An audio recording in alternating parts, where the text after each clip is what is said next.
Welcome, everyone, to People on Dating. I'm your host, Will Morales. And for those of you who are tuning in for the first time, this podcast is about the ups and downs of dating and how to navigate through it. Today, my guest is Dr. Gloria Horsley. Did I pronounce your last name right? Horsley? Did indeed. Yes. Oh, okay. PhD. She's a licensed marriage and family therapist. Also, I have Dr. Frank Powers, PhD. He has been a licensed psychologist in private practice in Scottsdale, Arizona. I am jealous that you guys are out there. They are known as the dating doctors. Dr. Gloria, Dr. Frank. We got to clarify that a little bit. We're the golden dating doctors. Okay. Definitely the golden dating doctors. I love that. Anyway, thank you so much for being on the show. And first of all, tell us a little bit about yourself. What was that journey like to get here to today? You guys are doctors, always, all of us always looking for love. So what was that journey like? All right. Well, I'll start with the journey, how we met, because I was married for 60 years and my husband died of a staph infection after back surgery. And that was 3 years ago. And I'm a big golfer, and I met a guy in a grief group who, and it wasn't Frank, by the way. I met another guy in a grief group early on after my husband died, and he was a golfer and I was a golfer. So we ended up golfing every day. Golfing through grief. Well, after golfing for 7 months, we ended up living together, and I invited him to go to Hawaii with my big family, 27 people. And we all went to Hawaii, and he came with us. I decided to stay a few more days after. And he ghosted her. And he ghosted me. And he was having a little trouble anyway, because I have a pretty big life and kind of do my own thing. But he has the energy of 4 people. So. I could see that. I could see. Anyway, Steve ghosted me. Well, he sent me a text and it said, hey, you're too much. Yeah, it's too much. The family's too big. It's too much going on. I can't handle it. I'm leaving the key to the house on the kitchen table. I've moved out. The best thing that ever happened for me. So definitely, right? Oh, I was in Hawaii by myself, and I got COVID. Well, I was there with friends, but I got COVID, so I couldn't go out.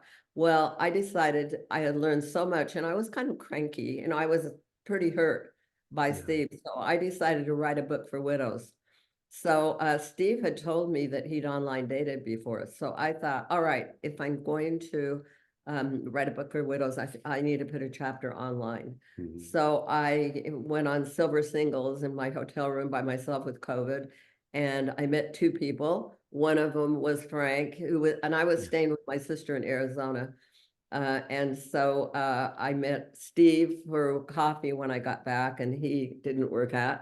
And then I met Frank, and wow, it was pretty amazing because, well, first of all, I said to him, Frank, by the way, I am not dating. I just want you to know this is research. I said, no, there's too much chemistry. This is more than research. Yeah. That's great.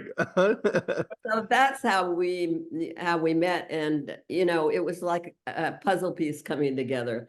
Because we've both been therapists for 40 years. We were trained by the same people, although we weren't even in the same area. We spoke this language, and it was just really comfortable because all the things that I had been interested in, here's this beautiful woman who's interested in the same things.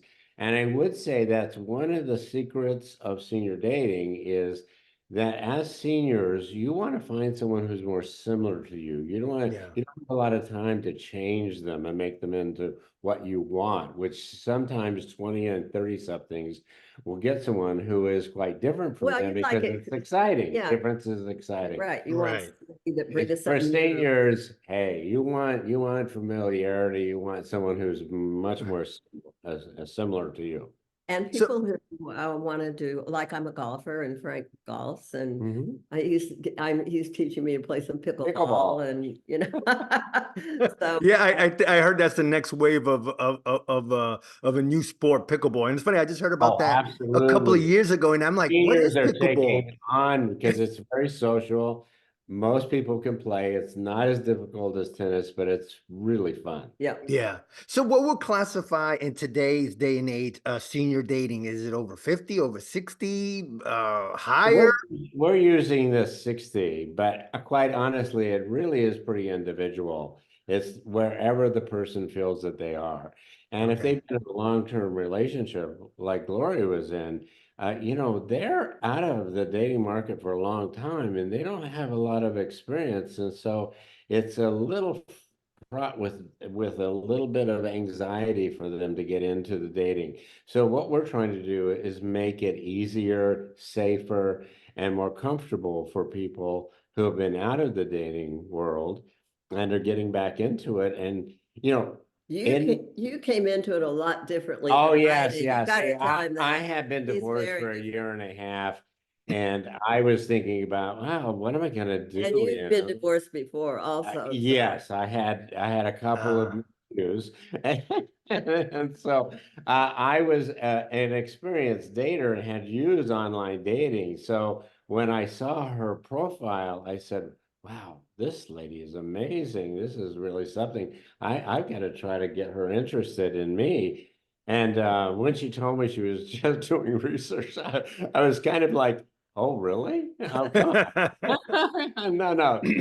This is real thing. This is dating. This is dating. so you use Silver Singles? Is that like basically the platform for? Because I know there was Yeah, another one called yeah. Our Time, which is We over used it 50. because it was easier and I think more accessible than some of the other dating sites. And I had used it very successfully in meeting some other people. They weren't permanent relationships, unfortunately, like Gloria is going to be, but they were interesting women, and I was very happy with the online dating experience that I had had. And so I decided, well, I'll try one more time. Here I Yeah. am, almost 80 years old. So I said, maybe it's too late for me. Well, it definitely wasn't. I met the love of my life. So it's great. That's definitely an amazing story. And today's topic is open to love, secrets of senior dating. And I have a few friends, in fact, that are over 50, near 60, and I think the difficulty is, and you mentioned this before, trying to find like-minded people. Yeah. So do we go to obviously events that are like that? So if someone's into business or someone is into hiking, because at least that's the icebreaker. You both got something in common. Is that so? As someone that's getting A back lot into of the people scene, in our category will be retired, so they don't have the workplace, which used to be a big source of meeting people. right? So, online dating is one of the things that really does work because you get a chance to be introduced to and be accessible to people who you wouldn't normally meet. A large number for women. You've got to realize 80% of women will be widowed. Yes. And that Wow. at the divorce area. Well, it's interesting because online it's 50-50. There Right. are men, Percent men, 50% there are women. more men So it's involved. better for women because the numbers outside online dating are not that good, not for women. But Yeah. our book isn't just about online dating. It has that measure to it. But we also believe that once you put your money in and sign up, it changes you. There's a little gland in your brain called the amygdala that says, hey, we're dating. Get out of the sweats. Yes. We walk into a restaurant. We Hey, look we at to look see around. who's a Hey. man. Maybe we Who's do it in a hiking group. Maybe we tell our friends we're yes. online dating. So that So that it really works brings out. you back into the process of looking and getting excited about the possibility that there is someone out there for you. A lot of Right. times you feel like, well, I'm too old. There's no one out there. It's not true. And you only need one, by the way. You're No, looking. exactly. It's always a numbers game. So I guess that like one of the major things that in the research I've done and the people I've talked to and seen things online is being afraid of getting catfished, where that person or ghosted. Now it's like all these new terms I'm learning over the last year and a Yeah. half. And I'm like, where did these terms come from? So I think for someone I love uh catfishing. I thought that was a great term. yeah, exactly. I'm like catfishing, but yeah. So all of a sudden now you've seen people are afraid to get online because Yeah. the other Well, person's not well, who they are. Yeah, scamming is also an issue with yeah, that's online. the biggest thing that And most of so us we have fear. some guidelines and suggestions for people in the book about how to be safe, how to be a good consumer if you go online. Mhm. Because most of these people are not familiar with internet online possibilities. So this is a new thing for A them lot to of learn. people, yeah, over 50 or 60 aren't. Mhm. But you know what? There are a couple of things that are pretty simple. One of them is meet them in person as soon as possible. And you never give money under any Never, circumstance. never give money under any circumstances, because that's what they're looking for, is Exactly. somebody who will come in and Exactly. do. Oh, listen, I've been, So you have to be a good consumer and realize and keep those two things. You don't want to get the romance going. I personally, Oh my God. I don't like the texting, telephoning. I do not 100%, my yeah. number. I don't want, there's another issue. Dating is time consuming. You don't want to waste your time texting and telephoning. Go see him, look at him, talk to him, You and want to see meet if them in person if there's possible. anything there. Yeah, because I think when you meet someone in person, and first of all, you start texting, okay, and then you want the conversation. And this is where, like I said, where the catfishing, the ghosting, whatever the terms are. I've been involved in a few, I hate to say scams, but let's say catfishing, where right away, doctors, I say, hey, let's get on the phone and talk. And all of a sudden, silence. You don't hear from them again. So then I know. A good consumer, and that's what we want people to become. A good Yeah. consumer. I immediately, within a few days of texting to maybe a week, and that's generous on my part to give them a week, because I'm like, no, let's get on the phone. If you want to give me, I wouldn't even give you a week. I text you. Now, are you real? Or Are we meeting? Let me see your, well, you can search people on the web too. You can, E-Verify and Yeah. pages are all places where public records are there. you can check You people can out. find out about information. When we met one another, we both had websites, so we could exchange websites so that people would knew that we were really genuine and we were well established in the community. A lot of people don't have that, so you do have to find ways of being able to check out people and make sure they are who they say they are. Yeah, I mean, especially now, I mean, pretty much everybody either has an Instagram account or a Facebook account. So I definitely think that. So I guess one of the questions would be, if you're, let's do a couple of hypotheticals. If someone's been, in business, or, they focus so much on their career, all of a sudden they're about to turn 50, 51. And I'm like, They're in holy trouble. cow. All of a sudden they're like, oh my God, my life just passed me by. I have everything that I wanted, but I don't have a partner.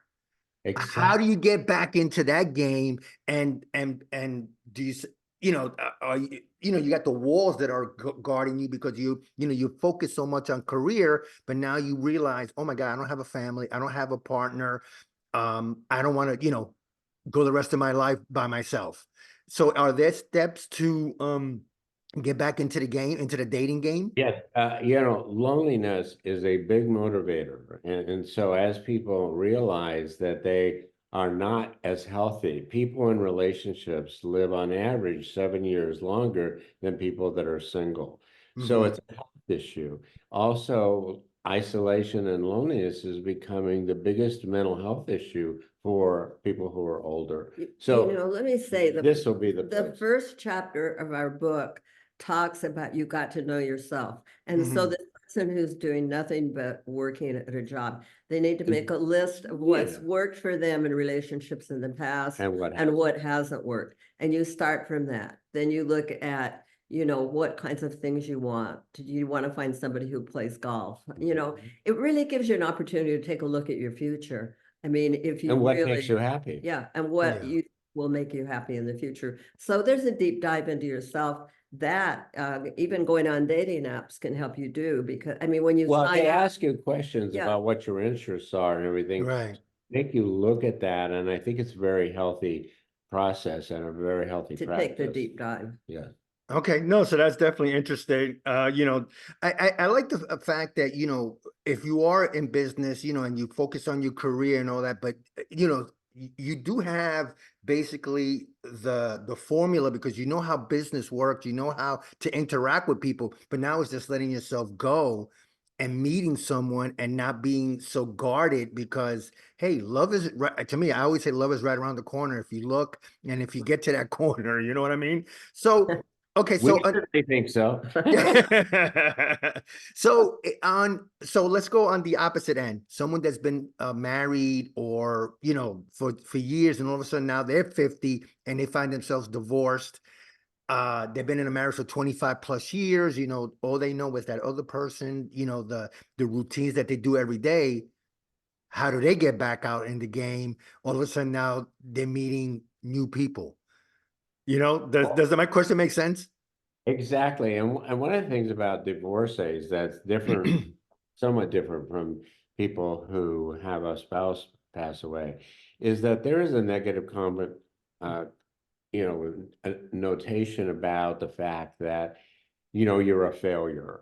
And really, Mm, in a sense, you need to have time and support. And one of the things that we talk about that's really important is that when you start thinking about the possibility that you might want to think about someone in your life, you need to get a dating buddy. You need to get someone who's going to be there for you, who's going to help support you through the good experiences that you'll have wherever they're at and the ones that are not so nice. So don't mm. go into your head alone. Get a support group, get support people, and we call them dating buddies. Some people call him wingman. So yeah, so a wingman or a Yeah, dating. yeah, yeah.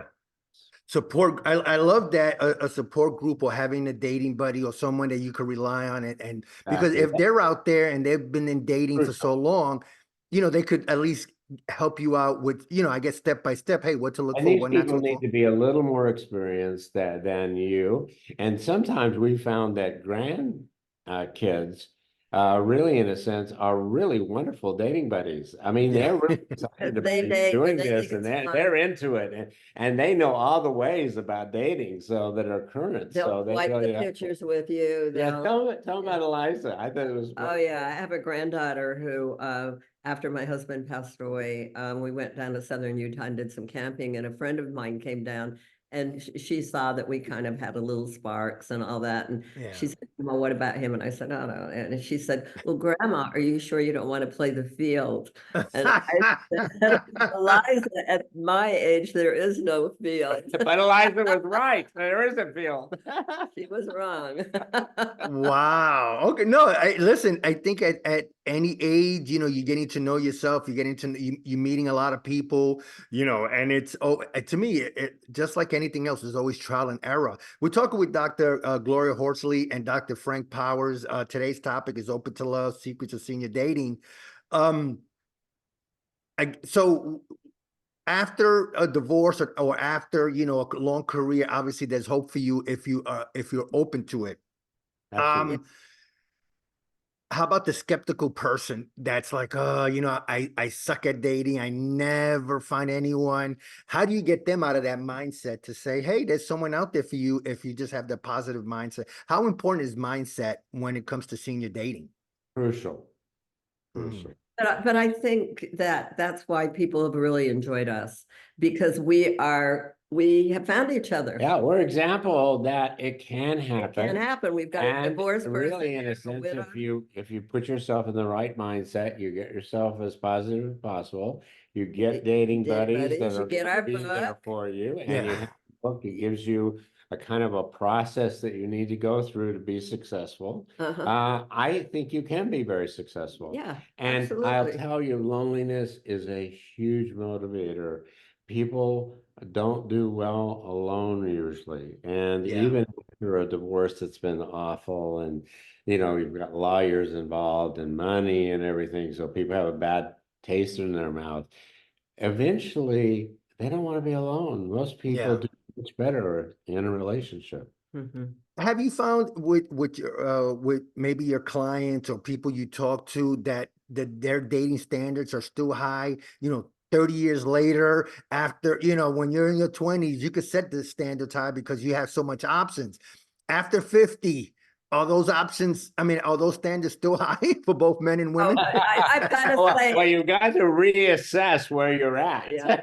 And what you look like, Exactly. what And you you're, can't expect someone to look like they're 20 if you're but 60. But I do have to laugh when I work with women and they tell me that in the profile the guy has to be 6 feet tall, and I'm like, Oh, Really? Dr. Where- Gloria, Dr. Frank, I don't mean to control, but even in modern dating where, I have friends and I've interviewed people in their 20s, some women do say, yeah, they want a tall guy, but now I see online that they want over 6 feet tall, have to have a six pack, have to make six figures. I mean, some of the numbers that some of these Yeah. women have put out there for someone's salary is mid six figures. Someone has to make $1 million. I'm like, Jesus. I mean, Yeah. those are what, less than 5, 10, 15% of the population? Yeah, I know. I'm like, do you want to be lonely? Do you want a compatible person that you will enjoy doing sports with, that you'll enjoy your retirement from? But you need to put in your profile, if I take care of myself, I expect you to be financially responsible. Please do not get in touch with me if you're not. I like to play golf. I like to hike, whatever. Please do not get in touch with me if don't be unrealistic, but tell people what you it need and is want. you need to Yeah, want. be as specific as But possible. Frank, Oh, okay. I love in the book is Frank speaks for men and I speak for women, and we have emojis that come up. And Frank said, I have learned this from Frank. I did not know this. Why men date younger women. It's for other men. Yeah, to impress their friends and impress other people, impress other men. I And so a remember. lot of times if you have this beautiful person on your arm, your status goes up immensely. And a lot of these guys think about status rather than connection. And that is a big change that I think men in their 60s really need to mature and kind of wake up and say, hey, this is all about connection, not about having a trophy wife. So talk about, I want to talk more about that because I remember when I was 45 and I was dating a 27-year-old. And I remember a couple of my male buddies were like, man, you're my hero and all that. But I'm going to be honest with you, guys. Exactly.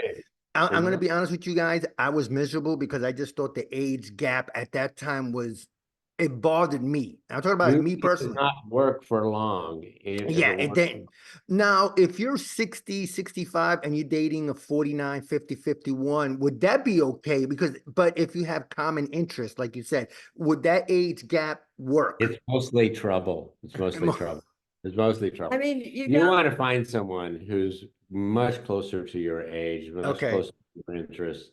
And those are the people that you're going to be able to be compatible with. You're going to remember, the person that you want in a relationship should be your best friend. right. Should be a friend first, and then all the other things are a part of that. But you want to know the same music, the Yeah, same politics. yeah, I mean, yeah. as you get older, we talk about it being parallel lives. Frank's got his life, I've got my life, Right. but we have all this commonality together about, as I said, And that's where the chemistry is. And yeah. also the fact is that human touch is really Oh yeah. important. Yeah. And cuddling and being able to be connected to someone and have someone around who's your best friend, it's hard to find a substitute for that.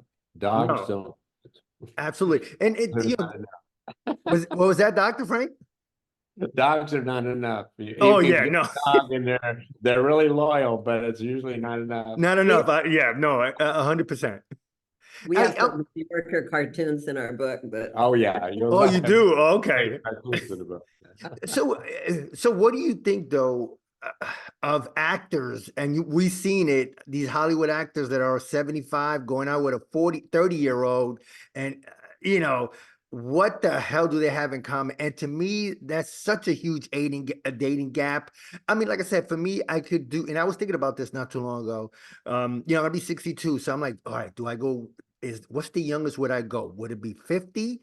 And that's a 12-year gap. But I think, like you just said, if there's chemistry and you have things in common, then that should work. But if you don't, then that's an issue. And I'm with you guys. I'm more of an age appropriate type of man. And But what do you remember, think about the Hollywood stuff? age at this point is more of a number. It's Yeah. how healthy are you?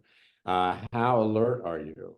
And really, in a sense, we have a lot of information about Alzheimer's and other issues Yeah. about, these are all things you need to think about when you're here Yeah. at this. And you need to think about health, and you need to know about caretaking. You need to know about finances and how good a steward is the person with their money and your money. And you want these things to be practical. And it isn't too romantic to talk about these issues. Yeah. It's very necessary as you get older to talk about these issues. Mhm. No, 100%. Well, first of all, Dr. Gloria, Dr. Frank, I had so much fun talking to you guys. And before I let you go, talk more about your podcast. Oh, I have a podcast called Open to Hope. I have a foundation called Open to Hope. And our mission is helping people find hope after loss. I've been doing a podcast for 17 years. And we have over 2.5 million people that listen to the podcast. And Frank and I have been doing some podcasts together with widows and widowers and people that want to date. Yeah, and those are on the Golden Dating Doctors website.com. And so we have a lot of little videos there that go along with the book and help people with different issues, especially around the dating buddy issue, which we think is really important. And I want to say that 100% of the proceeds go of the book go to the Open to Hope Foundation, again, with the mission of helping people find hope after loss. No, I love that. And talk more about your book again. I know you had a copy, so show us. I'll definitely put it on the show notes. Open to Love, Secrets of Senior Dating. It's a great book, really fun. We've got a lot of New Yorker cartoons in it at every page.